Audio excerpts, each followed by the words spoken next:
La République démocratique du Congo, élu membre non permanent du Conseil de sécurité de l'ONU avec 180 voix. Donc les nouveaux membres sont le Bahreïn, la RDC, la Colombie, la Lettonie et le Libéria. Esengo mingi ya kozala na bino bandeko nazana esenga koyambela bino député national Papa Amoule na ye tokosolola masolo ya mboka masolo ezali ebele esengo mingi papa ya ko zala na biso lisusu.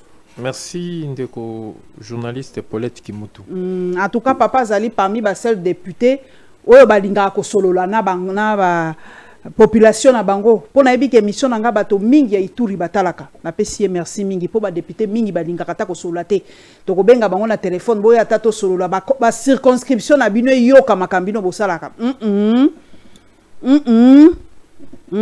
bino pe fo bo semba pia bino loi ba bo peksa bino boleka na TVT bino ba fo ba sanctionner ba député po bolo ba rapete bino nde ba tupenze fo ba sanctionner za bino ba député esengo mingi papa toyoki toko bandana vidéo tomoni ya papa général moko kombo ekiminga bopekisa na bosani moke général nani ndeko Luboya alobi makambo makasi par rapport ya province na yo ya Ituri par rapport ya sécurité ndenge nini mabe eza kosalema yangwana makambo eza kosila te na province ya Ituri yo zali mwana ya kuna élu ya kuna. Opesi raison pour makanisino ezandengini. D'abord, merci pour na malubo pesi ngai. Pour na zonga kuna na ngai na banano ko remercier chef de l'État. Parce que moninga naza mwana Ituri makambo isalemi na Ituri lelo ezali makambo munene oyo il fallait no banda ko remercier d'abord chef de l'État na gouvernement na président Kamere na gouvernement Mobimba.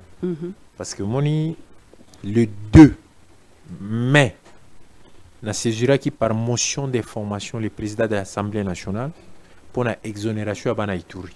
Okay. Parce que basala qui en pour le 24 mai, basala qui en avril, basala qui en pour le nord et sud Kivu. Exonération à nini? L'examen d'état na ok.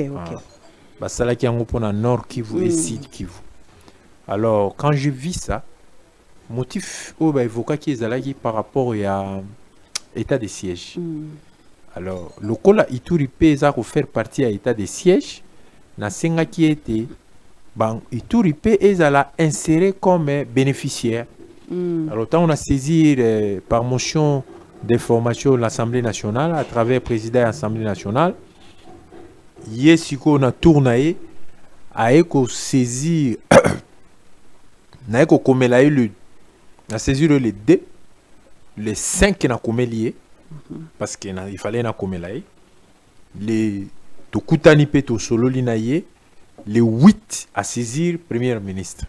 Okay. Alors, les 23 qui ont un gouvernement, le Conseil des ministres, et les lois Yonaza et Sengo Mingi, na bazo passer l'examen d'État sans pour payer. Le gouvernement a prévoir que, fouti ba rozong sambo na bango. Place ba futaki. Le roi Nambo na Aru na chefferie na biso bambongo ekotaki bazongi saki yango tozo mettre la garde bato nyonso bakozwa bambongo ba parents bazongi sa yango te ezali mabe tozo lobaka ki l'état il faut abongisa makambo l'état soka sali makambo biso pe na tour na biso photo sala malam bato bazolinga Congo changer mais ça bango ba changer c'est quand même un problème c'est ça c'est pourquoi nous attirons l'attention il y a bato yo bazako sala koluka kozongisa mbongo te parce que gouvernement lobi mbongo abatu ba kozongisa il faut balakisa ki bango pe ba senya balelaka mingi baya kaka ipana biso to memela bango sango to sala boy mais sikoyo même les populations oyo biso na bango to bundelaka ba pesi faveur il faut bango ba senya balakisa ki bazana makoki ya kozongisa bango deva ba droit na bango. Merci en tout cas un remerciement pour le chef de l'État président Kamere na madame la première ministre. Et comme elle bango. Merci. C'est quoi pour la propos à papa général? Pour la propos à papa général, je pense nga lokola iturien, je suis parmi les gens qui votent non pour na état de siège. Na prolongation na votera toujours non. To ebisaka motion mo pe na salaki na saisiraka président Assemblée nationale motion incidentielle Yasukawa, je me rappelle ezalaki mpona kotalisa eke situation oyo premier ministre ntango akendeki kuna ezalaki mpe baluka barequalifie yango. Ok. Barequalifie yango te. Mais propos ebimi eza extrêmement grave. C'est extrêmement grave. Alors il faut chef de l'État se saisir na makambo wana rapidement pour qu'il lever ba option tozo azwa décision esengeli parce que yé kaka. Parce que biso na assemblée bituri toza moke. Toza 28. Alors ceux qui bazo kende voter bon tozo zala toujours minoritaire. Alors c'est exclusivement na capacité à chef de l'État pour pouvoir lever décision wana pour que Ituri ezwa vision nango mususu parce que Ituri eza na biloko oyo mama pona bitumba wana soki batie yango guerre esili toza na or na mboka wana mais soko moni mobulu ezosala mais ezosala maka place ya or eza kote nini or penza na njugu place yo mona ba Mombasa wana te Mombasa ya mususu Mombasa eza kote ya or peza na Mombasa ya somo. OK. Donc, la place mobile est au la mamie place d'exploitation. Or, on peut amener une grande société, le rôle à Kibali. On appelle les. Banani basa ko exploiter orango. Kaka ba Ougandais na yo kaka ba to bisomo c'est-à-dire les exploitations artisanales qui fait maintenant surface. Il y a un des osala qui. Ata société mo papa moule ya munene ezalité. Le rôle à Kibali ezate. Bon, au sala déjà plaidoyer dans l'Assemblée nationale pour nango. Nasina salango na sengaki na motion résidentielle na nga ya prolongation na ba chef de l'État luka tukutana na biso to solula parce que tout le chef de l'État sabenga biso 2 fois je crois 2 ou 3 fois je pense 2 yango chef de l'État a communiqué na biso mais la vraie version ya makambo eza biso ba député exactement. Or ba ministre par rapport à prérogative par rapport à compétence na bango des fois ba komaka place yo biso tozate. Le roi na mboka na nga lokola na Aru par exemple. Soko tuni na mandat passé ministre combien komi. Oko ata msuka moko. Mais so kuti na ba province msuba ministre ba komaka chaque année. Basi to lobela likamuka. Bon moi pe to bon. Alors chaque année province ba to pe ba lobi ba ngo pe ba si ba lembi. Ata ba ko lobango officiellement te. Mais province a loi bana o katanga bazo komela ka biso inbox ba lembi pe bino ba ministre na ba député moni papa aza kolela na Aru kuna bokenda kati. Oh il faut pas comment Aru baye bamboka eza ko offrir quelle capacité pour que basa la ba décision esengeli parce que le pays là que nous avons c'est un pays qui a tout. Il y a aucune province pauvre hein donc au moins oyo ezangi na ezana pauvreté nango ezana capacité nango peut-être na agriculture oyo ezana ezana peut-être na oyo donc complémentarité wana ezosala ke mboka eza complet donc il faut un ministre ba komaka. Alors comme les ministres ne viennent pas et les ministres aussi ne font que là où azana circonscription nae pour na préparer l'électorat nae place bino bana ministre te mawana bino toi ministre te na gouvernement tozana 2 ministres bazana bango na Ituri mais bazana bango ka ya territoire moko mais na Aru tozana ministre tozana pété depuis Congo et Salama mais et pacte na biso na kesa l'été zebelé mais présence ya l'armée ougandaise pas la mino ezaka certifié donc ba Ougandais ba koti na Ituri mais na Aru penza ba se manifester te baza côté ya Magi pour na côté ya ba kota ipe côté ya lac baza ba côté kuna mais sinon te bon. On a aussi plaidé au Makambo secret d'État dans le banc on a TVT tout ça là qui on a commission.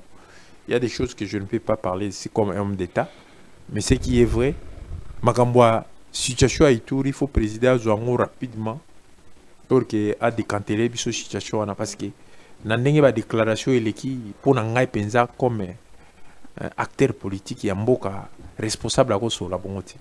Nani ndenge papa gouverneur alobaki ndenge alobiana ezama donc bino nusu bozo koloba muzo ko sola bongo te bino nusu bolingi Nicolas Kazadi c'est la même chose Nicolas Kazadi alobi makambo il faut baloba te gouverneur alobi makambo siko akolobani mais ba bomba kaka bo soto non mais c'est ça la vérité après bokoloba nae a réussir te il a échoué mais il y a moi le bien le bas à sans la vérité le baté sur la zone kokate ta la situation za boy mais ça c'est quoi comment le belangote d'abord programme nini état de siège salue longtemps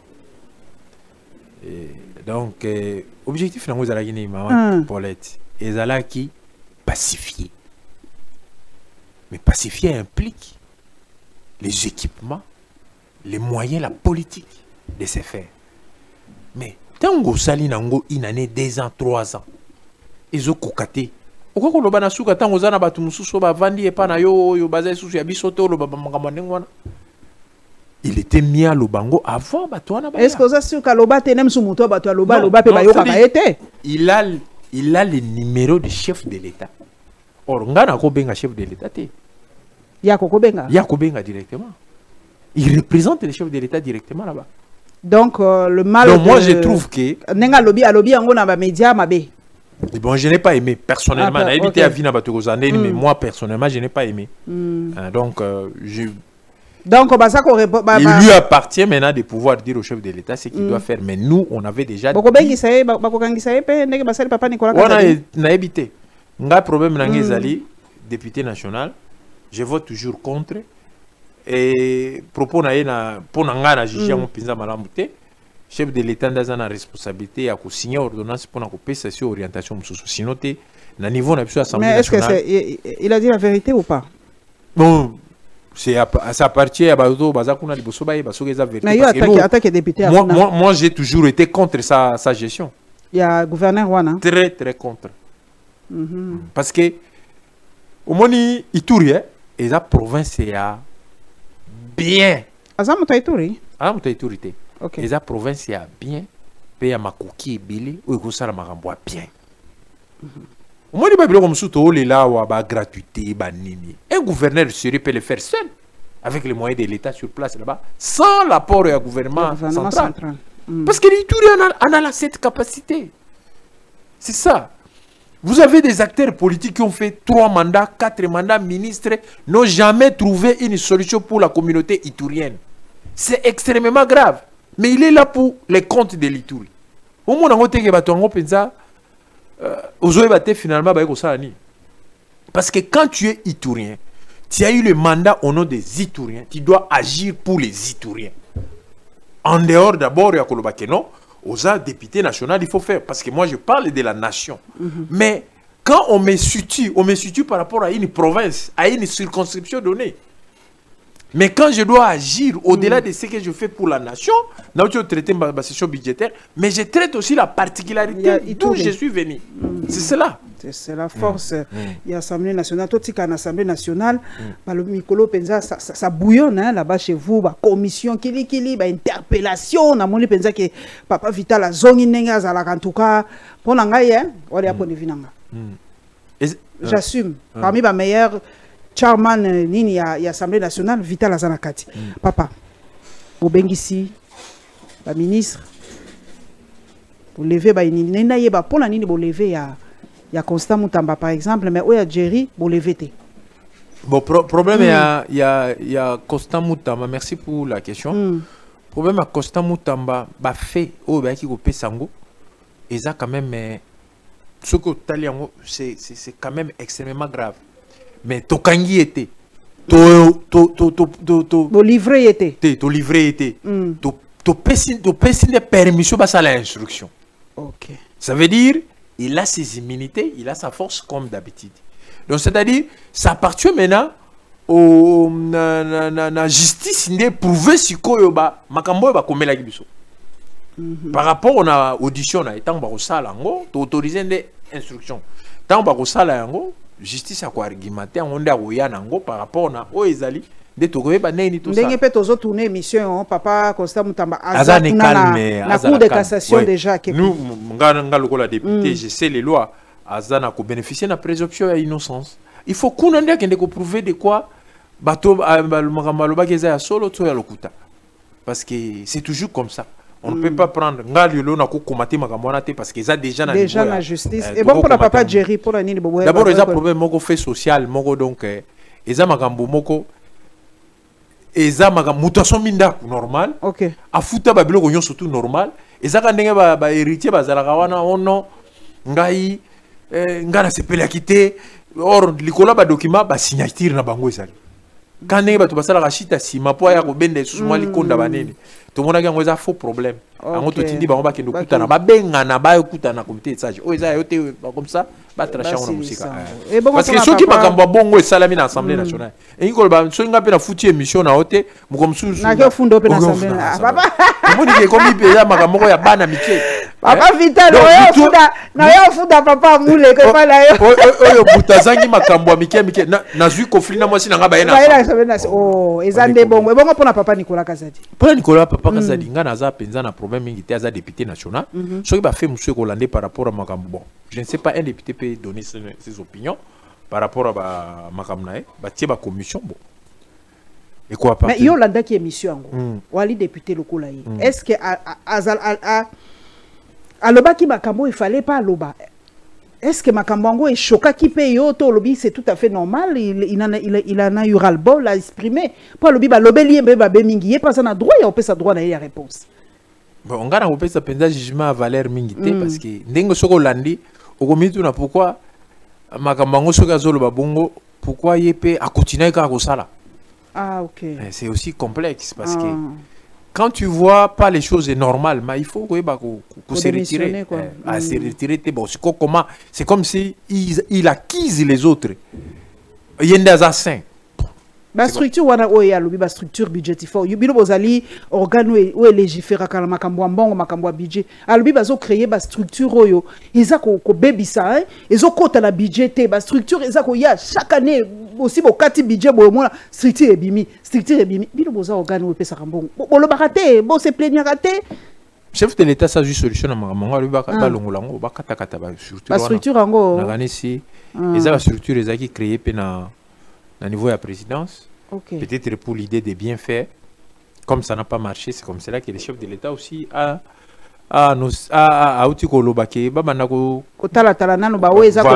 viable, non viable. Je pense que ça peut arriver à quelqu'un. Vous avez l'idée de pouvoir rapprocher l'administration à l'administrer et que marché était rosonga. Dekolangai, tokende na Oueza penza d'actualité, tout kolanda papa na biso bosembe, yo moko polandie. Si ko naza komitune, po biso déjà ba biso nga kutu mwana ko prononcer pe sa kombo ngo pété na koloba pété. Mais si ko bino na Assemblée nationale, kombo atata wana, boko tanga ka ngote, makambo ezoleka na mboka wana na Assemblée nationale boko loba ka pété. Bon, Assemblée nationale ils ont un règlement intérieur nango, mais to ko beta masolongo ndengeni. Oh, pamba na bandi ko telema na tribune ega koloba kombora. Je trouve ça aucune importance pour moi. L'essentiel pour nous, c'est que nous ayons la paix. Si tout le monde qui est là, qui travaille pour la paix, bah, y a véritablement. Cette fois-ci, option à chef de l'État élevé déjà. Chef de l'État approche déjà élevé option belé pour couper ça véritablement paix. Maintenant, tant qu'on a rencontre, dialogue, c'est à ce moment-là les vraies questions seront posées. Donc, ce qu'on a mis tout le monde, concertation, tout ça là qui n'a pas ébérante. Et ça, faut échouer ton ennemi. Pour tout ça, on a soutien. Et qu'est-ce que non, bazuba élément. Bazuka élément. Donc, tu dialogue mon sous Zoya. Oh, papa Martin, on va écouter. Mais, maman Paulette, tous en état de guerre. Ok. Guerre, ils en a deux issues. J'ai toujours dit ça. Même si vous êtes très fort, vous pouvez anéantir votre ennemi par les armes, mais pour faire la paix, vous devez le faire en dialoguant par après. Okay. Mais si vous trouvez l'option de pouvoir dialoguer avant pour mettre fin à la guerre, il faut le faire. Oui, n'a pas son mot de dialoguer. Pour pas si ça un problème, on va au Rwanda. Oui, que Rwanda, malgré le développement, ils assurent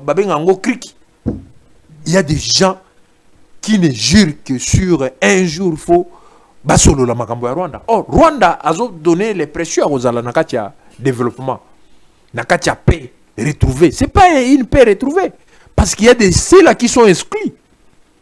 Kasi ngo biso pe tozo biso tozo ngape comme le quoi Rwanda boza ko exclure batu. Biso na option tozo na. Le dialogue bozo lingeza inclusivité papa moule. Balobi bozo exclure batu. Je n'ai pas écouté ça. Le président Nazolanda président Martin Fayulu apparemment il y a une approche au pouvoir Kosolola. Naebi que même ata soki to sombi nini siko poto si ça il faut to solola. Parce que Kosolola et kotali saba oyo bazana Goma. Ba kotuna bango ba vraie question. Par rapport à la gestion à RDC. Parce que RDC ba réforme depuis ngana yo to banda ko yoka réforme. Réforme ni ne marche. Réforme marche. Otoko ngana otoko vanda botolobi secteur ni ne marche. président Félix a kokuta mboka ezalaki na ba situation ebele ya compliqué. Donc il faut que la décision par rapport à contre-vérité à mutu kolukaka kozong sama makambu. Ce qui est intérêt à mutu déjà et ningani mutasiliki. Mais avec ça nous allons gérer le pays comment? Quand nous-mêmes nous mettons nos intérêts en avant plus que la RDC. Comment la RDC sera vraiment un pays prospère? À un moment donné, il faut se dire non. Il faut dire oui. Pour Namboka, tout le monde vanda total. Parce que la RDC a une dimension, on a ma coquine, on a bilo, on a nyonso. En tout cas, je ne vois pas qui peut être inscrit. Est-ce que Ndenge Papa Bosse m'interdit bisoto lo belangwa ça na raison? Non. Yo député national. Bino boza na cadre c'est ça qui boyebi ba règlement intérieur na bino. Te yo ça peut liti ya mboka. Ngaza député national. Soki batwar ou batuni yo balobi ba pekisi bisoto lo belanga makambu ya tata wana. Yo za député ko répondre ba moni. Ngana otu na député la ngai. Oza député pe national. Okobe ko député. Ngana na point de vue na nga na kopesa. Point de vue na yo. Point de vue na nga na zo pesa izali ke quelle que soit la guerre. Il faut parler. Ok. Ouais, ouais. Ata obeti ndenge ni soko lingi ozo paye solo il faut parler. Je ne crois pas que toi aussi ça bilo wana ça vous parler. Je ne crois pas. Je suis convaincu que on va mettre toujours un moment donné dialogue quelque part. Même à ceux qui te sont mindu qui te bengani, il faut toujours parler. Même à ceux qui te sont na makanisa ko bengana. Mais derrière après cette guerre là, il faut toujours parler. Maintenant cette fois-ci, pas de la manière dont va solo la liboso. Ba solo la liboso mais ezala ko solo la ndenge na mona ndenge na étudier ezala lokola ezaki penza nyangoti parce que makamango vraiment si la quitté ndé na ebike ici mais ce qui est vrai, mais on ne peut pas faire la guerre pour reprendre la même chose. Le chef de l'État a un mandat. Il n'a pas fait la guerre pour devenir là où il est. Mais si vous faites la guerre pour faire la même chose, écoutez, passez. Or, les loyaux, guerre, peuple, aux ambos, ils ont facilité aux ambos rapidement, c'est impossible. Ceux qui sont de l'autre côté doivent le savoir. Le pays, s'ils comptent vraiment pour ces pays, s'ils pensent que ces pays est le leur, pourquoi tuer les gens pour venir au pouvoir? Est-ce que vous avez l'impression qu'il y a un peu de papa à moule? Malé me fait la balkanisation des bateaux. Non, balkanisation au salamate, parce que même bon bazakuna n'a limité sur la balkanisation. Parce que natira ba congolais nga sina kenda na kikuti na kenda kutoyo. Soko le bina maba sukoma ba siliki malgré comment na gomate. A siliki déjà boyo ka resute. Même o azakuna soko bine ke no faut pas siliki. Donc c'est-à-dire unité oyo simate par gestion à Mobutu na ndenge ata Mobutu bogo benge diable mais na ndenge asala ke mboka na biso na 450 tribus et ça très difficile kabona pour ani parce que ceux qui sont là-bas ne représentent pas des communautés. Là où les pays se partagent rapidement, se balkanisent parce que terme balkanisation et ça makambo salma est-ce que ex-Yougoslavie Balkan tant bakabola yangonde comment balkanisation. Le Kola Congo est mboka oyo, ils ont ba tribu belé, ils ont une religion moko. Kokabolango est difficile. Ce qu'on voit Sud Soudan, c'est parce qu'il y a des races noires et arabes, des religions chrétiens et musulmans. C'est normal, automatique. Mais c'est quoi biso? Quand tu veux arriver à la balkanisation, aux catholiques, au coup tu protestant à contre. Protestant l'ingaz à la fan nayo néo-apostolique à boy. On a une église de rêve. Donc, moyen perception à eux et côté à mito tu peux fonctionner ça très difficile. Alors c'est comme cela que même mes ba oyo bazako dans un souci à balkanisation, ils ont voulu maintenant mettre un système pour dire que non, tout gouvernement qui viendra à place ne soit pas à mesure de gérer. Pour que ba pèse sa l'impression que mbokeza mabé c'est toujours le dirigeant qui est mauvais. Non. Dirigeant vous allez l'état bien. Mais biso na place yo biso tozana, nous faisons quoi? Et ça le biso assemblée nationale. To bengi yo ministre. Oye. To suka ka te ya koloba. O sala ki mabe. To pesa ka pe ba piste à proposition. Sala boui. C'est ça aussi aimer. Aimer ce n'est pas seulement rejeter nyonso. Mais ko pesa pe to. Na ozo question moko moins sensible. Donc quoi la zumo to est ba swahiliphone baza komilela nayebi ki ozape swahiliphone ndeko na biso papa Patrick Mouya na pesi mbote mingi alobi être swahiliphone n'exonère pas des poursuites lorsque les choses n'ont pas été faites telles qu'elles devraient l'être. Mais parce que les femmes, bon, autant que parce qu'on combat papa bosembote biso na pasi c'est comme alobanaye ou tie pas naye siko na loba ndenge nini zambe bon balobi baza ko se sentir bon nazo o tabombe ki alobaki tabombe ki alobi ba swahiliphone baza ko se sentir menacé balobi preuve bazo kanga kaka ba généraux de l'espace swahiliphone naza pe na swahiliphone est-ce que zo yomoko oza ko sentir ango to ezaka o balobaka hasard. Ils ont un hasard, ils ont un hasard, ils ont été ciblés, ils ont député national. D'abord, on a eu des générauté, les généraux soit il faut habiter les banani. Bon, bakangi pe habiter les banani, habiter ceux qui n'ont lobby sur na rolo batam sumabe. OK. Alors moi je suis Moussouaili. Est-ce que ça qu'on se sentit na ndenge aux allez persécutés? Est-ce que il y a une guerre entre ba tribu namoni yango te assemblée nationale toujours représenter toute la communauté ozo sentir yango na sentir yango pe na assemblée te OK na éviter na niveau ya service à renseignement qu'est-ce qu'on reproche à ceux-là mais sinon moi à mon niveau je ne sais pas on a dit ça dans quel cadre donc à tout cas nazana jugement de valeur oladaki papa tabombe kite et utaki mingi pa na ye kuna ndenge non c'est dire l'idée ya bato wana nyonso ezana bato ba solo là. Ah ok. L'idée est ça qu'on solo là parce que moni makamwana nyo sur ça na est. Moni la guerre là a beaucoup tué à l'est. Ça il faut les reconnaître. Alors ce qui trozo muto si c'est la guerre. Vous voyez le pays comme tout ça publicité pays où on a été. Oiseau ça la guerre wana. Aza pays avait 6000 km². Territoire à rupture et les qui en so aujourd'hui 100 millions de dollars au pays bango. Ils ont un impact visible pour les quoi. Mais aujourd'hui, ça mieux au bois qui a goma. Et fait zali, mais pas tellement. Parce que aujourd'hui, ça mieux au salanzela, nzela ti bukavu kokate, goma bukavu kokate. Donc c'est-à-dire, ces gens-là nous ont mis dans une condition où ils moyen tout ça là, makambu ezate.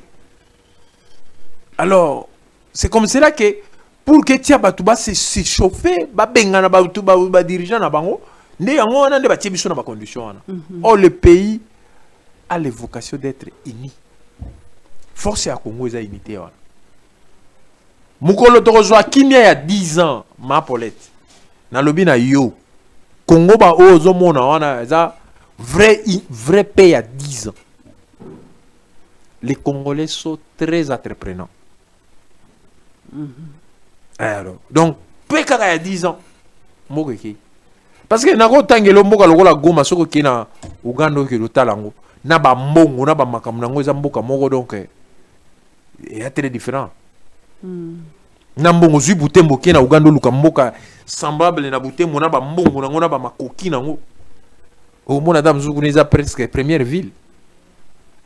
Donc c'est ça un peu la situation. Il faut président alors que la biso moyen nyonso a mettre biso na kati ya situation oyo ko sengaki ngana ko pese proposition te nyonso ko mema biso na kimia ya solo aza garant de la nation à réfléchir mais ngana sengaki to kutana na ye biso ba parlementaire ba député nationaux to kutana na to solo la to échanger to la kisi pourquoi ici, pourquoi là?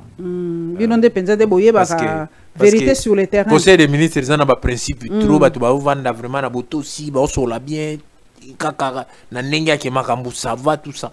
Surtout c'est vraiment makambu na nenga ba député ba ko solo là na mukonzi na ba on le voit papa na mwana.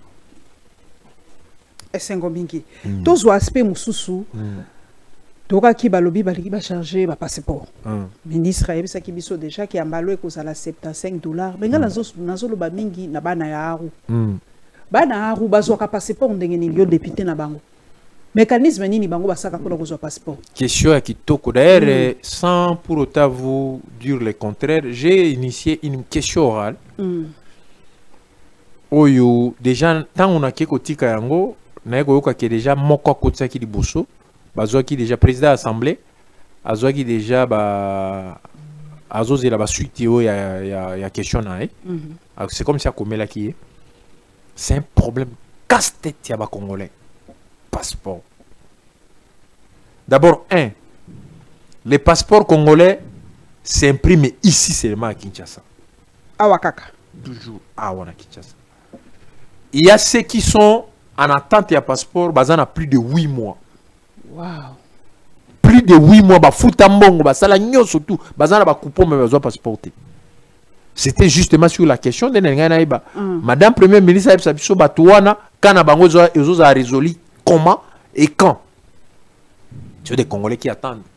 Beaucoup parmi eux qui étaient malades, peut-être certains sont décédés. Et ça va extrêmement grave. Passeport, ils ont identité nationale. La détention à passeport est cause de la problème T. Surtout que nous sommes ici déjà formalité dans l'Union et que mon PC est déjà coupon. Pourquoi impression dans le là? C'est là qui question par rapport à bon, si le passeport à Kala, et ça là, on a 9 dollars. Mais tu vas bisa biso na biso moko tozo na prix wana te. Na na nefete. C'est quoi quelle mesure d'encadrement il faut accompagner pour que cette fois-ci président Lolo a décidé ba na mboka bazongo na 75 et pesa na 75.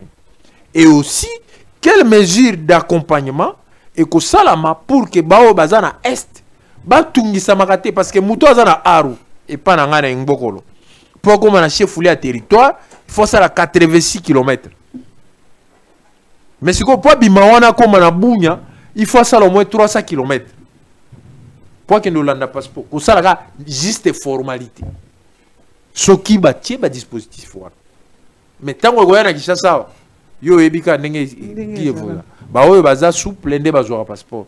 Bon baza souple té bazwa un passeport. Souple ça veut dire okutano bindeni makamango za ndeni. Oh solaté, bo sololi ale. O solawo za peka ya ko sololate. Yo ebi mboka. Pour photo là qui ça. Alors, si oyo azakuna salle de formalité, loyi a on a ça. Bah toi na ba solo la té à distance. Est-ce que situation na bango ils allaient imprimer? C'est comme cela que nous sommes en train de demander à madame première ministre, pesa même situation zo ça m'a permis. Permis de conduire ngana ya sika. O ça qui examen normalement. Na sali yango na jui. Si ko mécanisme nini ko sala ma pour que Congo mobimba bazo. Permis ça c'est déplacé. C'est ça la gouvernance, la bonne gouvernance. Approcher l'administration aux administrés. C'est ça. Parce que y a des autres ça marche. Et le lobby, tozui. Administration et l'État, il faut comme à niveau wana mutu abeta mutu te pour azoe loko ezo senga a foutre les ngombong.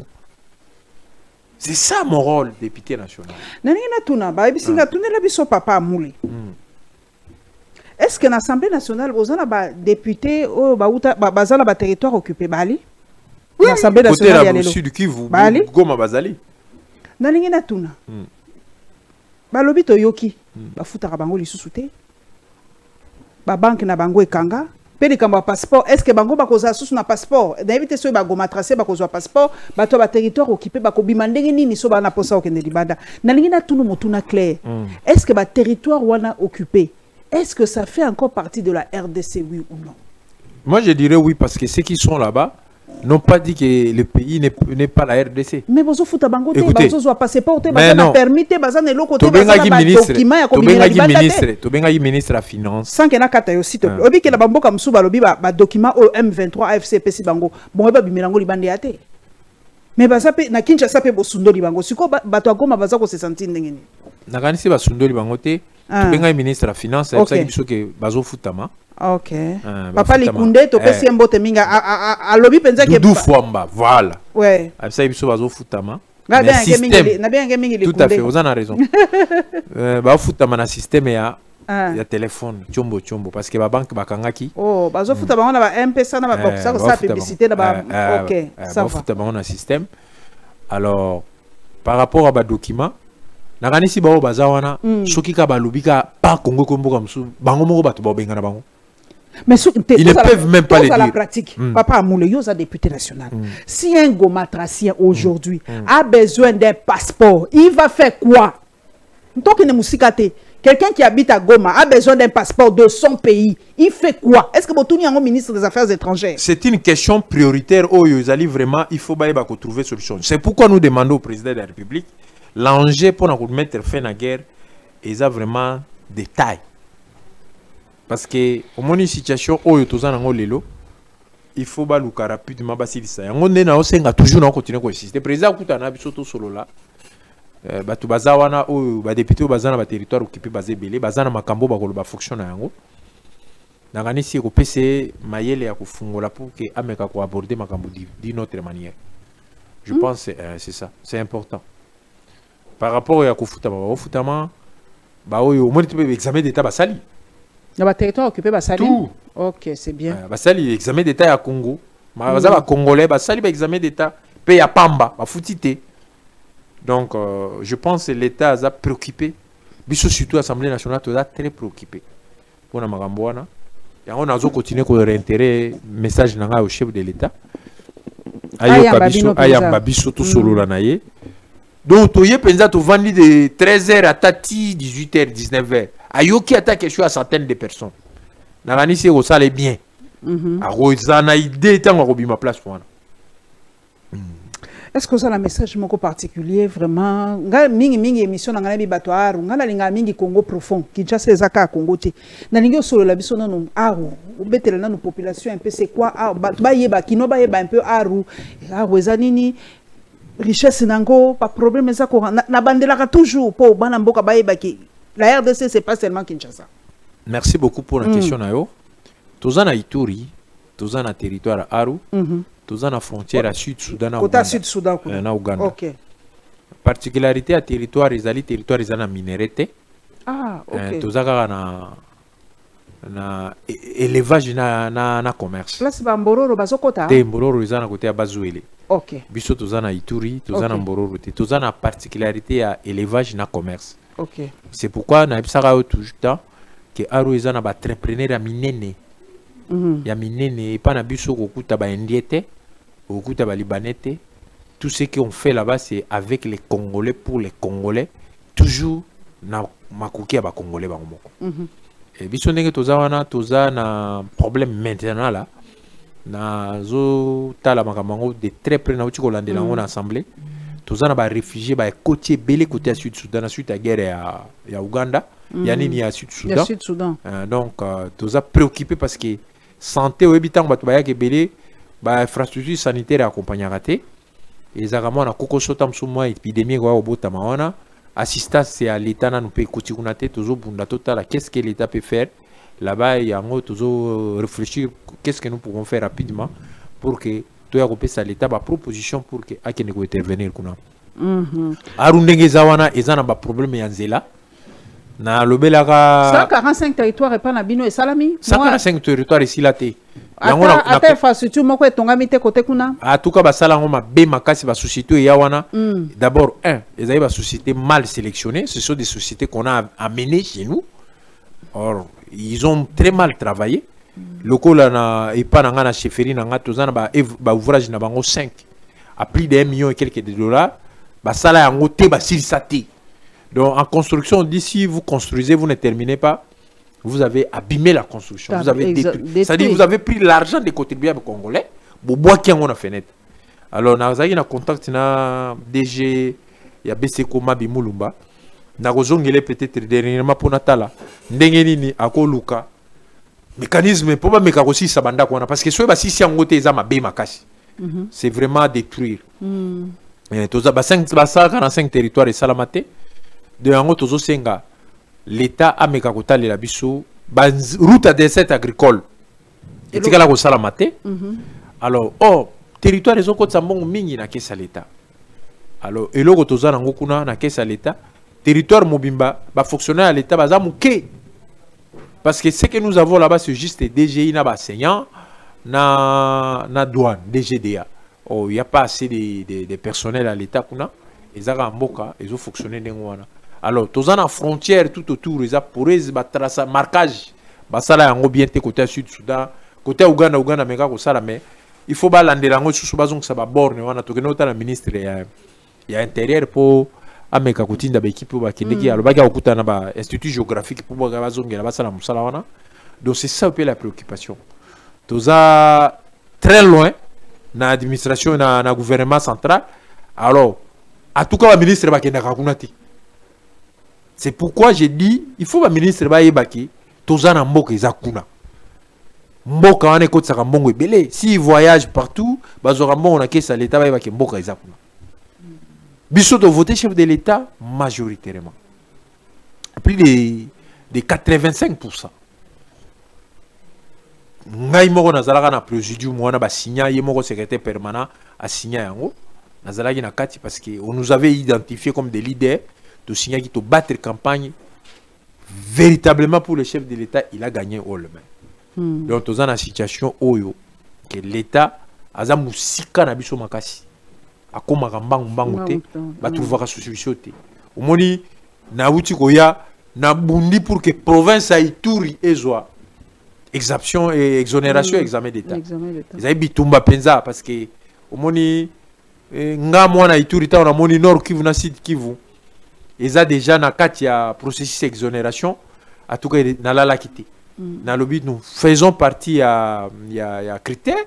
Alors je dois plaider, c'est ça la justice. Heureusement madame la première ministre comme dame femme à comprendre que c'est ça la justice et le président Kamer est très sensible dans la situation à saisir rapidement à tout cas pour la situation on a moi 5 tribus à kuna bana boka baïba 5 tribus à kuna na côté à Arutoza Kakwa, Lugbara, Kaliko, toza na Bando, Ndo, toza na côté na zonga côté Anjuku, toza na Bagegere, toza na Balendu, toza na Babira, toza na Bangiti, toza na Bahema, donc toza ba. On a la biga Lendu, après toko comme 19. Na biga Balendu na Bahema, pour la matata la bamala. Toko comme na province mobimba à peu près 19 tribus. Donc on dit que Mboka Munene et l'équipe Mboka ils ont agressé sur Moussika. C'est ça soit quelques célèbres ou da politique qui tourne à Sango, Toko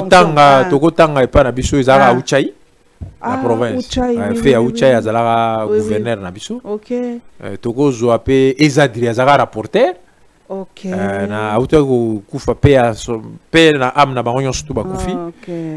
Na Sango côté Sango maka cardinal évêque. Biso en tout cas toza majoritairement presque protestants et zamois catholiques et zamé. Toza ko dépendre de la diocèse à Magi. Alors nous sango na biso akoma na nous évêque. OK. Donc toza na nous kokola.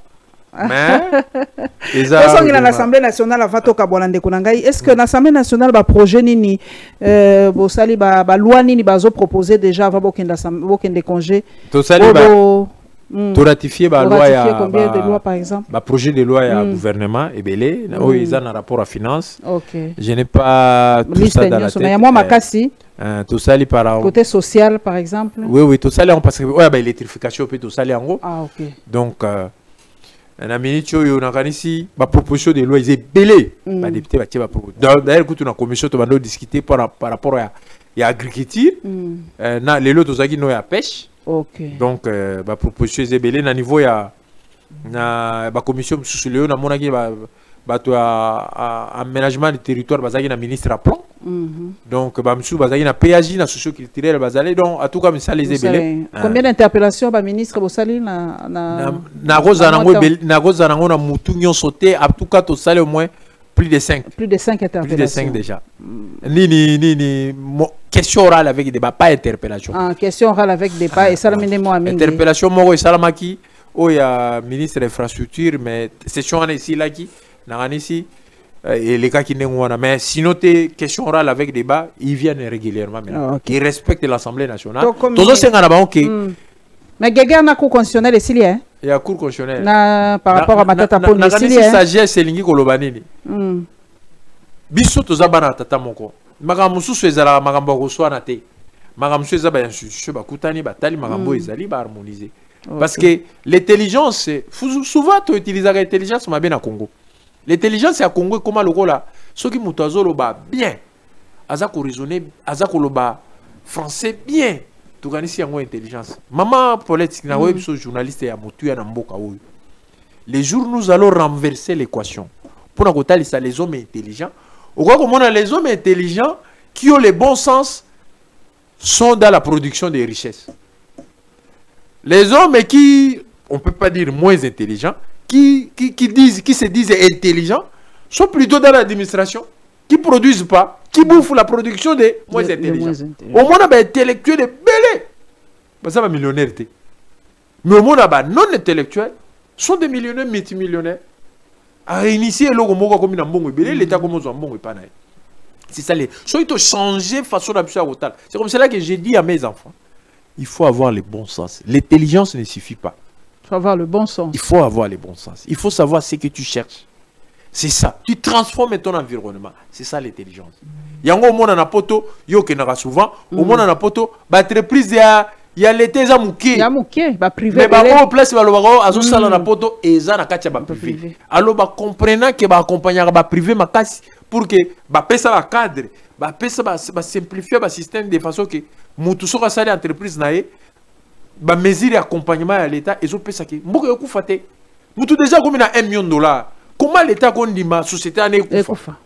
Pour ça engager ils ont engagé déjà plus de 400 personnes.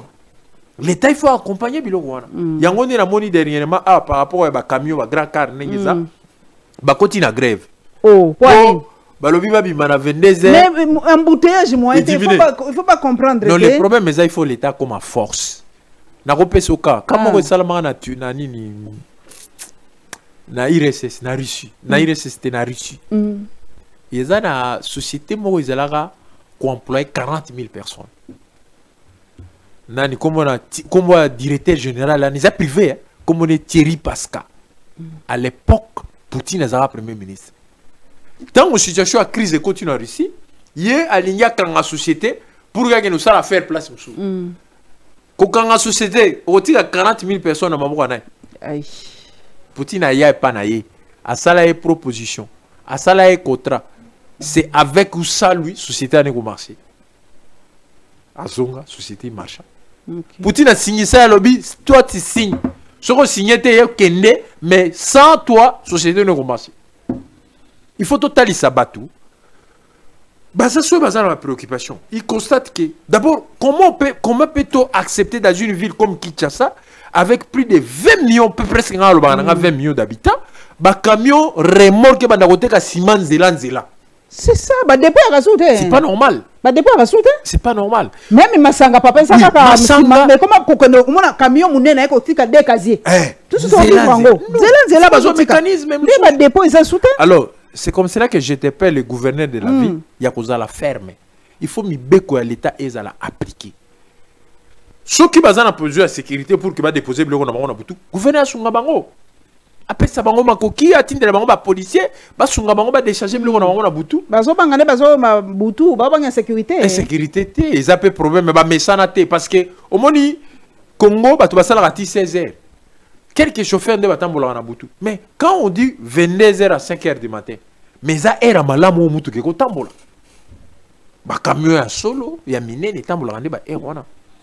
C'est comme cela que nous disons, bah service wana nyonso eza ko contribuer pour la caisse à l'État. Mais bah ba ko to samibe ko l'État.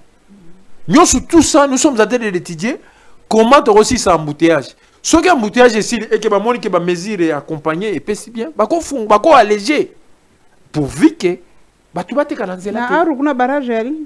Toi na barrage te. L'autre qui ça va? To za na kurate na mona ki RSP asala ki ni na réseau bon on a qui pas bloquer réseau il fallait comprendre parce que biso to na kurate so courir côté pas na biso ba industrie tonda tozo automatique pour na industrie d'abord so comme yo moni initiative ya bana mboka déjà baza déjà na industrie sans courant alors so côté ka courant na place wana c'est comme cela que na lobaka na batu il faut qu'on investisse dans les actifs. Le gouvernement doit orienter les investissements dans les actifs, pas dans les passifs. Congo comme riche mukolo to bandiko tia mbongo bandiko créer et ko bandiko créer misala. Soki to bandiko ono to tongarena loko ndeko moka salaka alinga tungisa ministre ya biso to na respectaka na bien te mais na respectaka mingi dudu fwamba auti ne pe ko koma ministre siko arene bandai na temps na été ndeko moka bengi na question orale avec débat aya pour ya ko justifier nini arene telema. Moi je suis député national. Arena représente à peu près plus de 100 millions, 110 à 120 millions de dollars. Mais c'est un passif pour l'Angaï. C'est mon avis. Un passif. D'abord, l'État de matières produit combien pour l'État? Maintenant, vous construisez Arena pour que ça produise encore quoi pour l'État? Mais si vous prenez les 110 millions, 130 millions, vous mettez, il y a un frère de l'Ituri qui a construit une centrale hydroélectrique d'Adour Barakibad avec 40 millions, à peu près. Il y a 10 mégawatts, choses comme ça. Ensuite, vous prenez les 120 millions, vous mettez 3-4 barrages à travers la RDC. Nous allons créer suffisamment des entrées. C'est ça les actifs. Mais quand vous vendez Bobi Bisobetos en Arena, c'est comme ça que moi je ne suis pas pressé qu'Arena soit ton amamba. Parce que ça, toi, on a un problème à guerre, toi, on a un problème à fonctionnaire, à salaire, à bango, bazakuna, basala, tefu, batindira, bangolar, na bagoma, na basin, kifu, tout ça, tout le monde a sur Arena. Il faut ils ont à long terme. Merci papa Moule Sengomingi, en tout cas merci na remercie Kaomingi parce que vous êtes vraiment disponible parmi les députés bandi marakoya ko leka ko solo la ngala em sabino nzeto mati kaka yangwana ko kitela biso tozaka na kitio ngolobo kalamingi te boya so polete je vais passer kalamingi te linge banda mais tango bokoma kuna na kati bokomi je n'ai pas le temps. Je ne peux pas vous... Non, je n'ai pas le temps. Je suis dans la commission. Je n'ai pas le temps. Ah. C'était bon matériel. Bon, quitter. Les députés, pour la circonscription, va découvrir Papa Moulé. 1h45 de votre temps. Est-ce que c'est beaucoup vous demandez? Ah, paix. Mais ceux qui sont qui France 24, RFI, TV5 et des chiférés. T'as la n'engue Rambam. Ah, le bino, hein. Biso to akaba congolais, oti karakaba congolais. On est là. Merci Papa Moule, merci Mingi, Sengope Mingi, Naba Simba Nyonso. En tout cas, abonnez-vous massivement à la Lyon TV officielle. Peto komo anabino mbalasima. Vacances là mou, bana aroba kozela yo, peto kozela rapport. Ya, babenga on y vacances parlementaires. Ouais, rapport ya vacances parlementaires, voilà. Merci. Et bye bye. Merci beaucoup.